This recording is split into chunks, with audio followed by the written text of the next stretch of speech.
जय श्री माता जी। ध्यान सत्र में आप सभी का स्वागत है। चित्त को सहस्त्रार पर रखते हुए हम बंधन लेंगे।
तीन महामंत्र एवं श्री गणेश मंत्र।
जी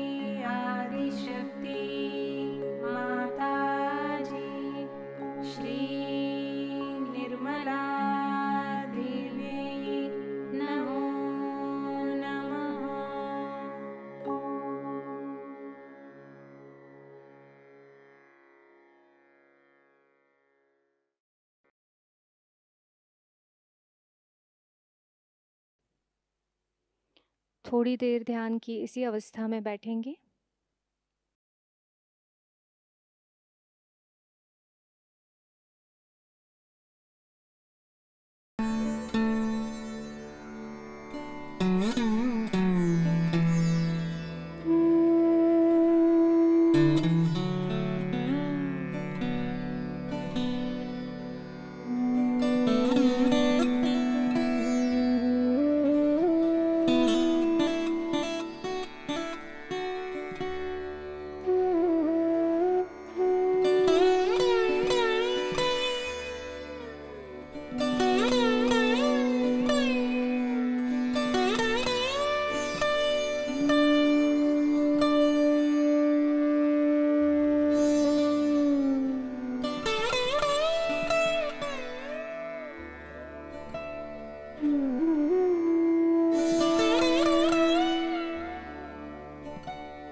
ध्यान की इसी अवस्था में श्री माता जी की अमृतवाणी ग्रहण करेंगे। प्रियजन, आज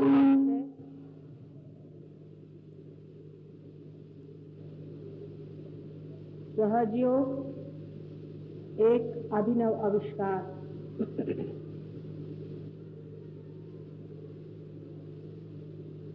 वास्तविक जो चीज स्थित है, जो है ही, उसका आविष्कार कैसे होता है।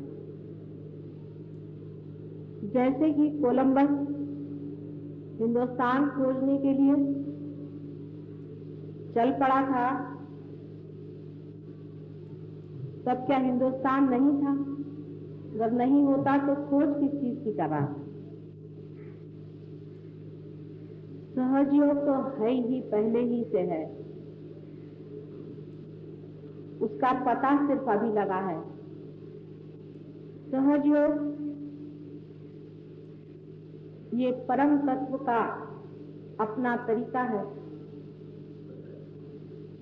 ये निसर्ग का अपना एक अनूठा तरीका है। यही एक ही मार्ग है जिससे मानव जाति को उत्क्रांति से, इवोल्यूशन से उस आयाम में, उस डायमेंशन में पहुंचाने का एक तरीका है, एक व्यवस्था है, जिससे मानव उस चेतना से परिचित हो जाए, उस चेतना से आत्मसात हो जाए, जिसके सहारे ये सारा संसार, सारी सृष्टि और मानव का हृदय भी चल रहा है।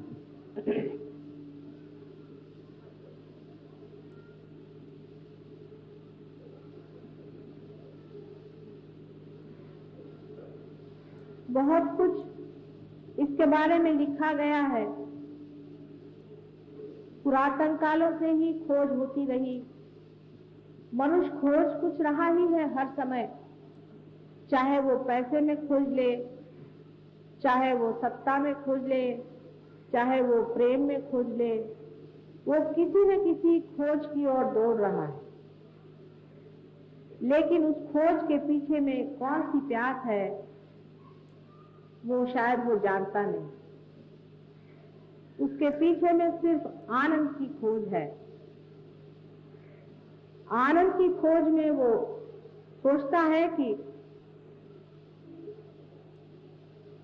बहुत सी घर संपत्ति इकट्ठा कर ले तो उस आनंद में लय हो सकता है। लेकिन ऐसे भी देश अनेक हैं जिन्होंने संपत्ति में बहुत कुछ प्रगति कर ली, बहुत कुछ पा लिया है और अत्यंत दुखी हैं। आनंद तो दूर रहा, हजारों लोग वहां आत्महत्याएं कर रहे हैं।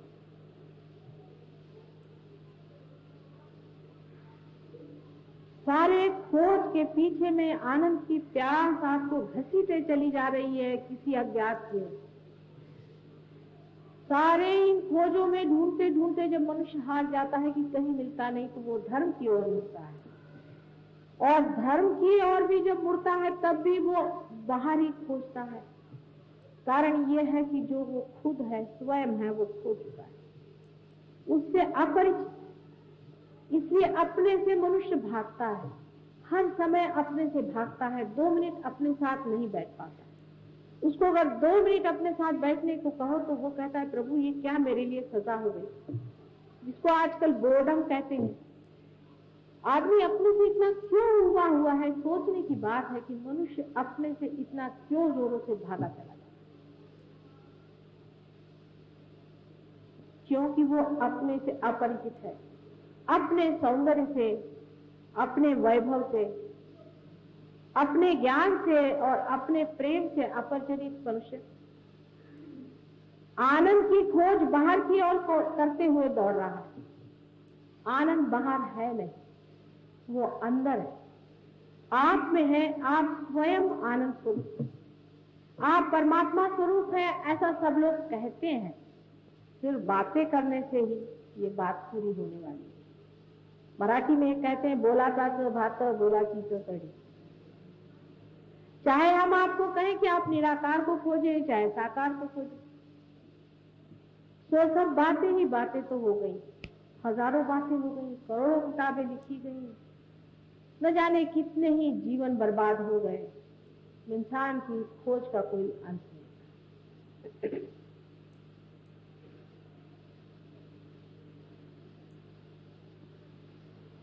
मनुष्य जो कुछ भी सोचता है अपने मन से, वो मन के दायरे में, लिमिटेशन में सोचता है। मन से परे की जो बात है वो इस मन से समझने वाली है नहीं। अब जैसा मेरा भाषण भी है, ये भी आपके लिए सिर्फ बातचीत ही है। ये भी एक बातचीत ही है, क्योंकि इस बातचीत से आप उस परमात्मा को नहीं जानते।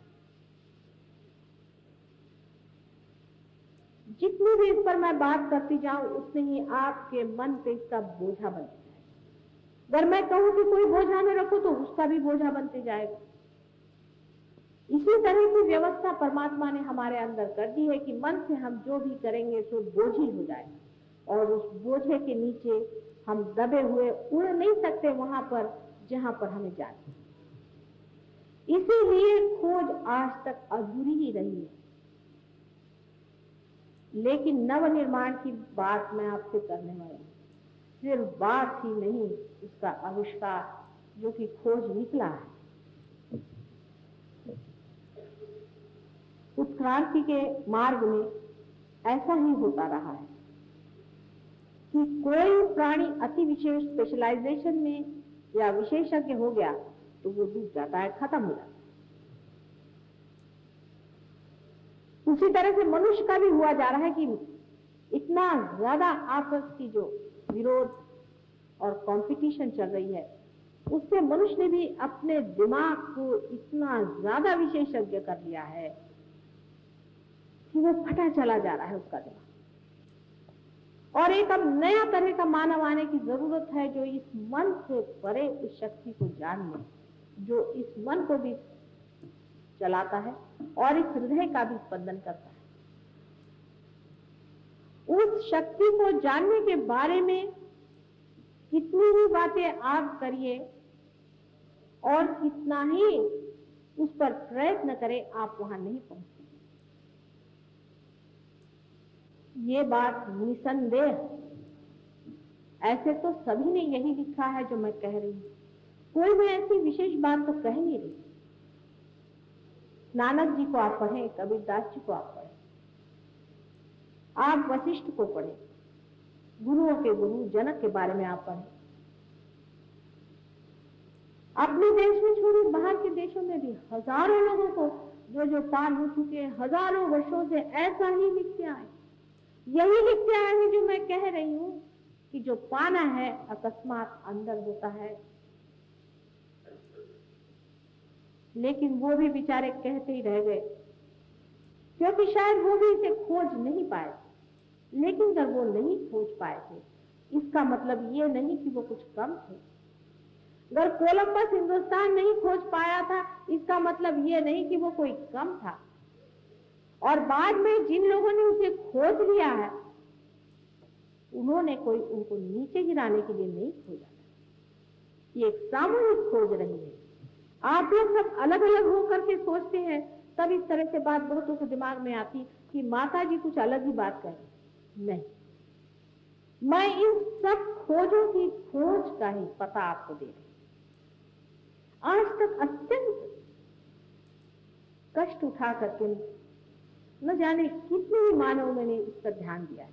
साइकोलॉजिस्ट ले लीजिए, बायोलॉजिस्ट ले लीजिए, बड़े बड़े साइंटिस्ट ले लीजिए, वे भी एक हद तक जाकर के हार चुके। बहुत बहुत संत और जो महंत हो गए, रियलाइज हो गए, वो लोग भी पा लिया लेकिन दे नहीं पाए। इसका कारण समय। परमात्मा के लिए समय अनंत है। हम लोग उसे ऐसा सोचते हैं कि जो लोग पीछे हो गए और जो लोग आगे हो गए, जो मर गए तो बड़े हो गए। कौन मरा है, मैं ये पूछना चाहती हूँ। कोई मरता ही नहीं। जितने भी मरते हैं वे परलोक में बैठते हैं और वापस यहाँ लौट आते हैं, फिर परलोक में बैठे वापस यहाँ लौट आते हैं। प्राणी मात्र से कुछ कुछ लोग मनुष्य हो जाते हैं, लेकिन अधिकतर मनुष्य परलोक से वापस यहाँ पर और यहाँ से फिर परलोक। यही आना जाना लगा हुआ है, कोई मरता नहीं। तो हो सकता है कि आप में से जो आज यहाँ बैठे हुए लोग हैं, ये भी जन्म जन्मांतर की खोज लिए हुए आज यहाँ पहुंचे हुए हैं और वो पा सकते हैं। और अगर आप पा सकते हैं तो उसमें इतना वाद विवाद क्यों? एक साधारण सी बात जो मुझे बड़ी बचकाना सी लगी, बहुत ही बचकाना सी बात है कि लोग हर एक चीज का राजकारण बना लेते हैं। एक माँ खाना खाने को दे रही है, उसका भी राजकारण बनाने से कैसे कार्य बनेगा? ये राजकारण नहीं, ये सत्य है, ये तथ्य है। ये बहुत बड़ी खोज हुई है।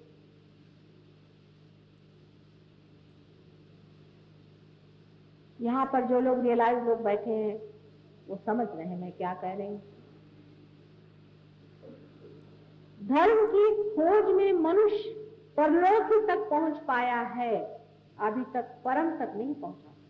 और जो परम में पहुंचे भी थे वो परम को नीचे नहीं ला सके। और लोगों के लिए ये बात बहुत सत्य है, क्योंकि जैसे आपके अनेक जन्म हुए, मेरे भी अनेक जन्म हैं। और इन सब बड़े बड़े खोजने वालों से मेरा भी बहुत नजदीकी संबंध रहा है, और वो मेरे जितने अपने हैं शायद आप लोगों के नहीं हैं। जो लोग बड़े बड़े झंडे लगाते हैं कि हम मुसलमान हैं, हिंदू हैं, ये हैं, वो हैं, वो सिर्फ एक वकीली लेकर के झूठ मूठ के आए। उनके पास कोई भी गारंटी नहीं है कि पिछले जन्म में हो सकता है जो हिंदू था वो मुसलमान रहा हो, जो मुसलमान हो वो ईसाई रहा हो। जब जन्म जन्मांतर की बात है, जब अनंत की बात है, तो सोचना भी उसी लेवल पे, उसी स्तर पे होगा।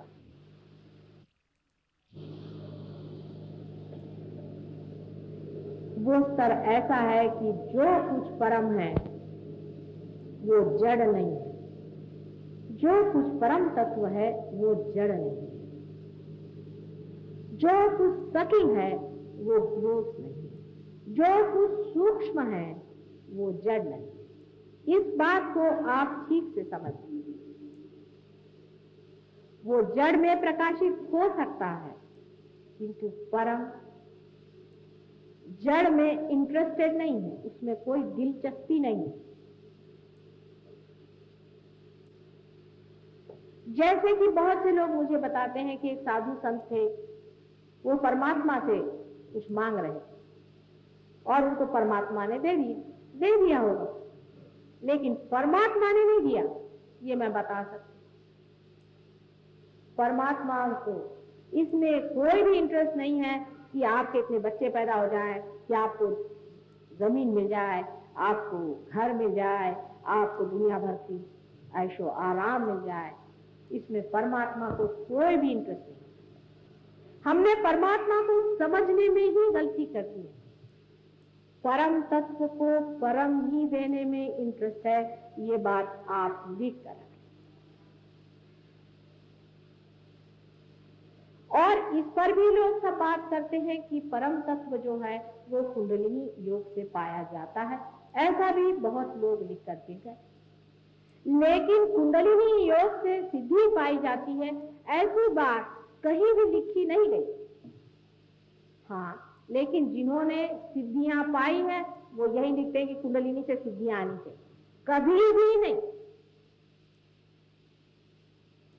कुंडलिनी आपकी मां आपके अंदर बैठी हुई है, आपको पुनर्जन्म देने के लिए। वो आपको सिर्फ पुनर्जन्म देगी, आपको सिद्धियां दे करके परलोक में फेंकने वाली वो मूर्ख मां नहीं।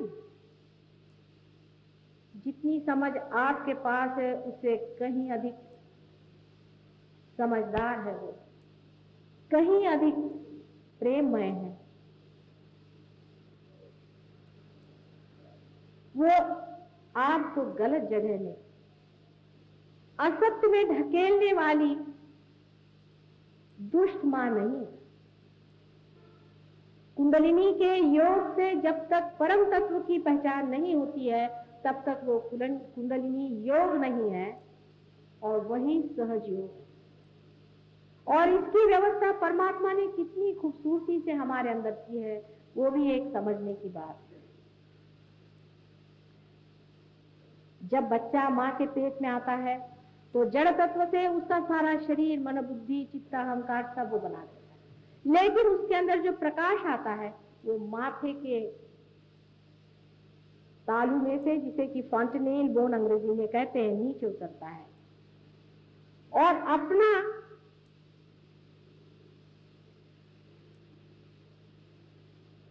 ब्रेन, मस्तिष्क, जिसका आकार त्रिकोणाकार एक प्रिज्म के जैसा है, उसमें से यही शक्ति गुजरते वक्त 3 हिस्सों में बट जाती। ये सब परमात्मा ने किस खूबी से किया है, ये जानने के लिए यहां अगर कोई डॉक्टर हो तो वो समझ सकता है। इसी को हम सिंपैथेटिक और पैरासिम्पैथेटिक नर्वस सिस्टम कहते हैं। हमारे शरीर के अंदर 2 ऐसी शक्तियां विराजमान हैं कि जिसके बारे में हम बहुत कुछ कम जानते और जिसके बारे में हमें पता लगाने में बड़ी दिक्कतें होती हैं, खास करके पैरासिम्पैथेटिक नर्वस सिस्टम। अपने योग शास्त्र में इसे सुषुम्ना और ईड़ा और पिंगला ऐसी 2 सिस्टम्स बताएंगे। ईड़ा और पिंगला ये दोनों ही अपने शरीर में सिंपैथेटिक नर्वस सिस्टम का उद्भव करते हैं, माने उसका जड़ तत्व जो है वो सिंपैथेटिक नर्वस सिस्टम। अब ऐसा समझ लें कि परमात्मा ये पेट्रोल अपने सर में यहां से भर देते हैं और पेट्रोल भरते वक्त वो कुछ ऐसी घटना घटित होती है कि प्रिज्म के अंदर से गुजरने वाले उनके किरण आपस में इस तरह से आ करके और फिर मुड़ जाते हैं, जिसे डिफ्लेक्ट होना कहते हैं, और फिर नीचे जा करके उनकी ईड़ा और पिंगला ऐसी 2 नाड़ियां बनती हैं और जो बराबर बीचों बीच शिखर पे थे, बीचों बीच उतरने वाले किरण आपकी कुंडलिनी बन करके जो त्रिकोणाकार अस्थि अपने मज्जा तंतुओं के नीचे बना हुआ है उसमें वास करती। इसे एक बात तो जाहिर हो गई कि हमारी कुंडलिनी जो है वो ऐसी जगह बैठी हुई है जिसका संबंध सेक्स से कुछ नहीं। अब आप अगर किताबें पढ़ें तो कुंडलिनी शास्त्र पे आप सब जान जाइएगा कि ऐसा होता है, वैसा होता है, ये है, वो है। लेकिन कुंडलिनी को उठाने वाले जो बहुत कुछ मुझे भी मिले हैं और मैंने भी जाने हैं, वो सब सिंपैथेटिक से आपको ले जाते हैं, सुषुम्ना में उठाते नहीं है। उसकी एक पहचान है, अगर आपके अंदर कोई डॉक्टर हो तो समझ लेगा इस बात को जो मैं कह रही हूँ कि पैरासिम्पैथेटिक नर्वस सिस्टम सुषुम्ना नाड़ी है जो कि बीचों बीच है, और उसकी पहचान एक है कि जब कुंडलिनी उठती है तो आंख की पुतलियां बड़ी हो जानी चाहिए। ये तो साधारण बाहर की पहचान है। किसी भी डॉक्टर से आप पूछ लें कि जब पैरासिम्पैथेटिक नर्वस सिस्टम एक्टिवेट होती है तो पुतलियां डायलेट होनी चाहिए। और बाहर भी हम आपको दिखा सकते हैं अगर आपकी नजर खुली हुई हो तो, क्योंकि आज तो हर एक चीज का आपको कोई ना कोई प्रूफ ही देना पड़ता है, नहीं तो कुछ समझ में नहीं आती बात है। इसका भी एक प्रूफ है कि अगर आप हमारे किसी इसमें आए या आज ही आपको दिखा देंगे तो कुंडलिनी का स्पंदन भी आप देख सकते हैं कि सबसे पहले त्रिकोणाकार अस्थि पे जोरों में होता है। आप जानते हैं कि त्रिकोणाकार अस्थि पे कभी भी कोई स्पंदन होता नहीं, वो हम दिखा सकते हैं। आप अगर देखें कि त्रिकोणाकार अस्थि में स्पंदन होता है और धीरे धीरे स्पंदन ऊपर की ओर उठता है और उसके साथ साथ बीच बीच में किसी किसी जगह ज्यादा स्पंदित होता है, वही अपने केंद्र। यह आपको दिखाया जा सकता है और उसको आप देख सकते हैं, उसकी प्रचिति है।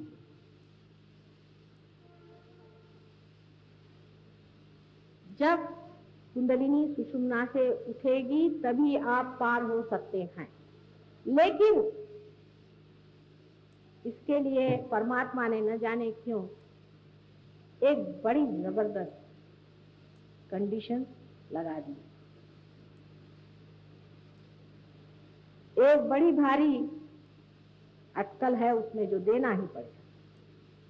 वो ये है कि कुंडलिनी सुषुम्ना पे तभी आएगी जब परमात्मा का असीम प्रेम उस आदमी में उतर पड़ेगा। जब तक वो प्रेम मनुष्य में उतरेगा नहीं, कुंडलिनी उठने वाली नहीं है, चाहे आप कुछ करें। वो नाराज हो सकती है, गुस्सा हो सकती है, लेकिन कुंडलिनी कभी भी नहीं उठ सकती है जब तक वो असीम प्रेम सुषुम्ना के अंदर जगह बनी हुई है। खास इसकी जगह बनी हुई है हमारे नाभि चक्र और अनाहत चक्र के बीच में एक बड़ी सी जगह बनी है। जब तक उसके अंदर ये प्रेम उतरेगा नहीं तब तक सुषुम्ना से ये प्रवाह उठने वाला नहीं। जैसे समझ लीजिए कि 2 सीढ़ियां हैं और बीच में एक सीढ़ी है, उस सीढ़ी में और हम में कुछ अंतर है, गैप। इस अंतर को आप किसी भी तरह से लांघ नहीं पा रहे, उसमें कोई पुल नहीं है जिसको आप लांघ कर जाएं। और ये 2 सीढ़ियां बराबर ईड़ा और पिंगला नीचे जमीन पर लगी हैं। सिंपैथेटिक नर्वस सिस्टम की लेफ्ट और राइट, ये दोनों ही जमीन पर लगी हुई हैं और बीच वाली आधांतरी लटकी हुई है जो परम में पहुंचा। आप सिंपैथेटिक नर्वस सिस्टम की जो दोनों सीढ़ियां हैं, अगर कोई साइकोलॉजिस्ट हो तो मेरी बात समझ सकता है, वो एक जो लेफ्ट हैंड की तरफ में है, दाहिने ओर है, वो आपको पहुंचा देती है ईगो में, अपने अहंकार। और जो राइट हैंड साइड में है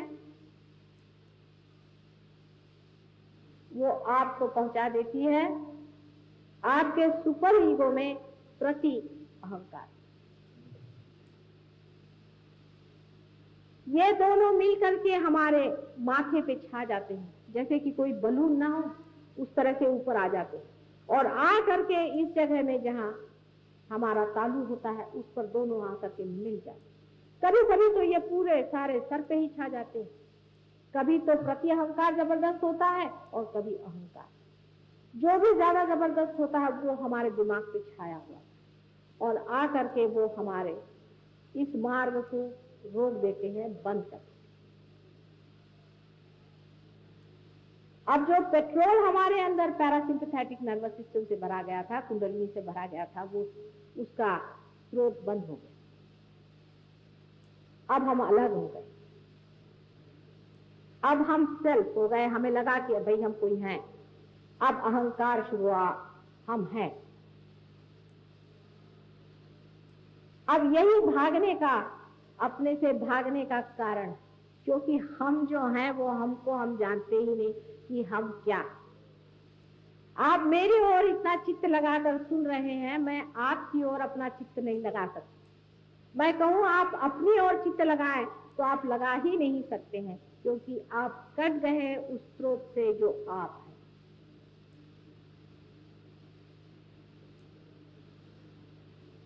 हैं। एक जो प्रति अहंकार है, सुपर ईगो है, उस पर बोझे जितने भी हमारी ओर से पड़ते जाते हैं, हर तरह के बोझे, उसको आप कह सकते हैं इस तरह के बोझे जिसमें हम अपने सिखाते हैं कि ये करो, वो करो, ऐसा नहीं करना चाहिए, वैसा नहीं करना चाहिए, ऐसा नहीं करना चाहिए, इधर नहीं जाना चाहिए, वो नहीं खाना चाहिए, इस तरह की चीजें। या ऐसा कहें कि हम बड़े बड़े भाषण देते हैं लोगों को, आपको हिंदुस्तानी बनना चाहिए, आपको जापानी बनना चाहिए, आपको इससे नफरत करनी चाहिए, उससे नफरत करना चाहिए, हम हिंदू हैं, हम मुसलमान हैं, ईसाई हैं, आदि तरह के सब जितने, जिसको कंडीशनिंग कहते हैं, बोझ से ये सुपर ईगो जो है दब। और जो अहंकार है वो ये कहता नहीं हम तो ये हैं, हमें ये करना चाहिए, वो करना चाहिए। जो कहता है नहीं करना चाहिए वो तो सुपर ईगो, और जो कहता है करना चाहिए वो ईगो। असल में हम न तो कुछ नहीं करते हैं, न तो हम कुछ करते हैं। करने वाला तो कोई और ही है, बेकारी में बच खानापन नहीं। करने वाला अपना काम तो करता ही है और करेगा ही, लेकिन यही जड़ता हमारे अंदर दोनों है कि हम उस पेट्रोल को इस्तेमाल करते हैं इन दोनों ईड़ा और पिंगला से, अपनी सिंपैथेटिक नर्वस सिस्टम से, उससे हम अपने को कंडीशनिंग कर लेते हैं, बोझे में डाल लेते हैं। बीचों बीच सुषुम्ना नाड़ी। अब बहुत से लोगों ने मुझसे ऐसा भी कहा कि माता जी आप तो इनके विरोध में बोलते हैं, उनके विरोध में बोलते हैं। भाई मैं किसी के विरोध में नहीं बोल रही, लेकिन तुम तो गलत सीढ़ी से चढ़ गए ना, उसे तो उतारना पड़ेगा ही जो बीच की सीढ़ी में तुम्हें चढ़ाना है। इसमें किससे मैं विरोध कर रही हूँ, मेरी समझ में नहीं आता कि इसमें किससे विरोध करके मुझे क्या करना। मैं तो आपसे बता रही हूँ कि आप गलत सीढ़ी से चढ़ गए, सभी उतर आइए। मैं तो बड़े बड़े गुरुजनों से मिलने जाती हूँ, उनसे बात करती हूँ कि आप कर क्या रहे। कुछ करने से परमात्मा नहीं मिल सकता, इन लोगों से कुछ करवाए हुए नहीं, ये करने धरने से परमात्मा नहीं मिल सकता। ये आपको मैं क्या बता रही हूँ, आप वशिष्ठ पढ़े या नहीं तो आदि शंकराचार्य को पढ़े, जो कि हिस्टोरिकल चीज है, उनको भी पढ़े। उन्होंने भी यही कहा है कि आप परमात्मा को पाने के लिए कुछ कर नहीं सकते, लेकिन अंतर उनमें मुझमें जरा सा थोड़ा सा फर्क, इतना ही अंतर आता है कि उन्होंने कहा था कि परमात्मा को पाने के अधिकारी बहुत ही कम। इसलिए ठीक है कि कुछ भक्ति में रहें और कुछ अपने ऊपर योग वोग लगाकर अपने मन को अनुशासित करें, लेकिन उन्होंने भी कहा था कि अनुशासित मन, फिर चाहे वो किसी भी तरह का, और वैसा भी मन कि जो विषयों के पीछे दौड़ता है और अपने को, जिसको इंटेलिजेंस कहते हैं, दोनों ही मन इस कार्य के लिए व्यस्त है। ऐसा सुंदर मन जो छोटे बच्चों जैसा निष्पाप हो, वही इस परमात्मा को पाने का अधिकारी है, ऐसा उन्होंने साफ साफ कहा। लेकिन कौन पढ़ता है उनको कोई पढ़ता जो नहीं ना। प्रश्न तो यह है कि हम लोग सभी को पढ़ते हैं, और उसमें से उनको ज्यादा पढ़ते हैं जिनको धर्म के बारे में कुछ मालूम नहीं, और मालूम भी है तो थोड़ा बहुत मालूम। जो अपने को बहुत हिंदू कहलाते हैं उनको पहले आदि शंकराचार्य को पढ़ना। आदि शंकराचार्य ने तो हिंदू धर्म की संस्थापना करी थी, फिर आदि शंकराचार्य को क्यों नहीं पढ़ते? दुनिया भर के लोगों को आप पढ़ते हैं, उनको क्यों नहीं आप पढ़ते हैं और उनको आप जानते क्यों? उसमें मुझ में जो अंतर है वो इतना ही है कि वो कहते थे कि बहुत ही करोड़ों में एक दो होते, मैं कहती करोड़ों में लाखों तो है ही नहीं समझते। ये आशावाद का अंतर नहीं है, ये समय का अंतर है। समय का कलयुग का समय है ही बड़ा घनघोर युद्ध का समय, अंधकार और प्रकाश का घनघोर युद्ध बस चल रहा। आपको पता नहीं क्योंकि आप सिर्फ अभी मुझे ही देख रहे हैं, अपने से परे आप किसी को देख नहीं पा रहे हैं, लेकिन जो लोग रियलाइज हैं वो जानते हैं कि कैसा कैसा चंग बांधा गया। आज पूर्णिमा का रोज है, आज दोनों का दिन है। नेगेटिव और पॉजिटिव फोर्सेस दोनों अपना जोर बांध रहे हैं। सिंपैथेटिक और पैरासिम्पैथेटिक का पूरा जोर है। सिंपैथेटिक पैरासिम्पैथेटिक को चूसे चली जा रही है, और सिंपैथेटिक कितना भी चूस ले, अगर पैरासिम्पैथेटिक उस अनंत से एकाकार हो जाएगी तो उसमें वो भरता ही रहेगा। कितना भी आप पेट्रोल खर्चा करें, अगर वो पेट्रोल पंप ही में लगा हुआ है तो फिर क्या डरने की? ये सारे सिंपैथेटिक का प्रश्न। सिंपैथेटिक की जो एक्टिव कॉन्शियसनेस की साइड है, जहां से आप सारा काम करते हैं, जिसे एनर्जी इस्तेमाल करते हैं, वो अगर अति इस्तेमाल हो तो कैंसर जैसा रोग हो जाता है। और जिस तरफ में सुपर ईगो होता है वो ज्यादा इस्तेमाल हो तो पागलपन आ जाता है। हम किसी को ठीक ठाक नहीं करते हैं। यह भी कहना है कि हम बीमारियां ठीक करते हैं, एक तरह से गलत ही बात है, क्योंकि वो तो पैरासिम्पैथेटिक नर्वस सिस्टम, जो कि इन दोनों भी सिस्टम को ठंडा कर देती है, अपने आप ही मनुष्य जो है वो ठीक हो जाता है। अगर कोई पागलपन होगा तो वो भी ठीक हो जाएगा, और अगर कोई आपके अंदर में ओवर एक्टिविटी से कैंसर जैसा रोग होगा वो भी ठीक है। कैंसर का इलाज सिर्फ सहज योग, और कोई उसका इलाज संसार में नहीं है, ये बात सिद्ध हो जाएगी।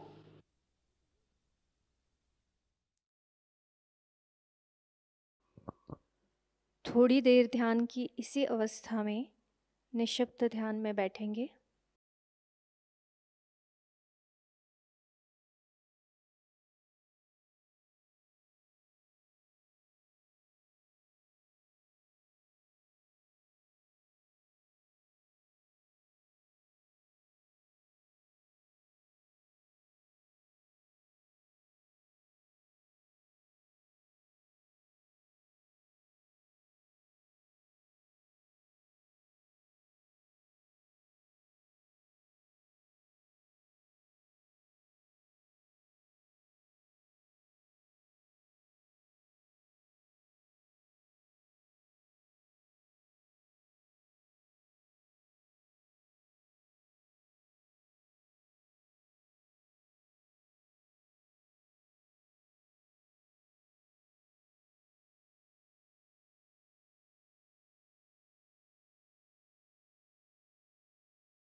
जय श्री माता जी।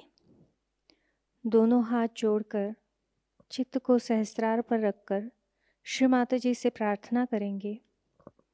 श्री माता जी, आज आपने हमें सामूहिक ध्यान का आनंद दिया, निर्विचारिता प्रदान की, हमें चैतन्य की अनुभूति दी। इसके लिए हम आपके ऋणी हैं। आज का यह ध्यान हम आपके चरणों पर समर्पित करते हैं। श्री माता जी, सत्य की खोज करने वाले सभी साधकों को उनका आत्म साक्षात्कार प्राप्त हो।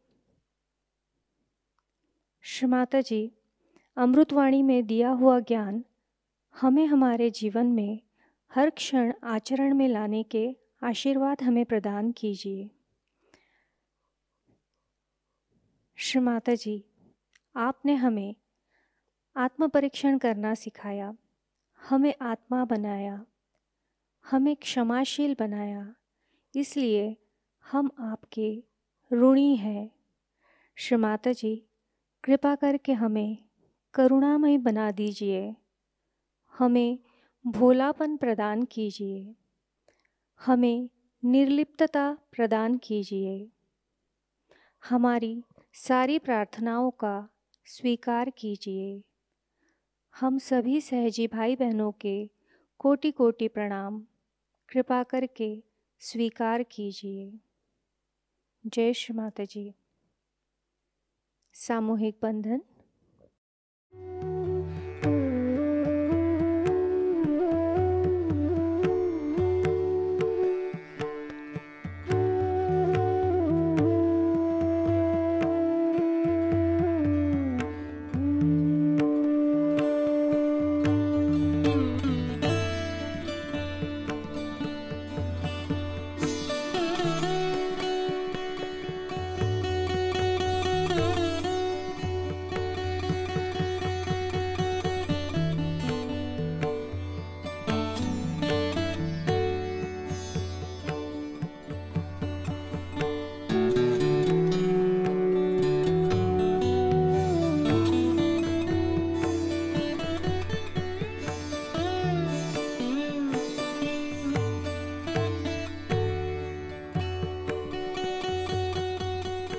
जय श्री माता जी।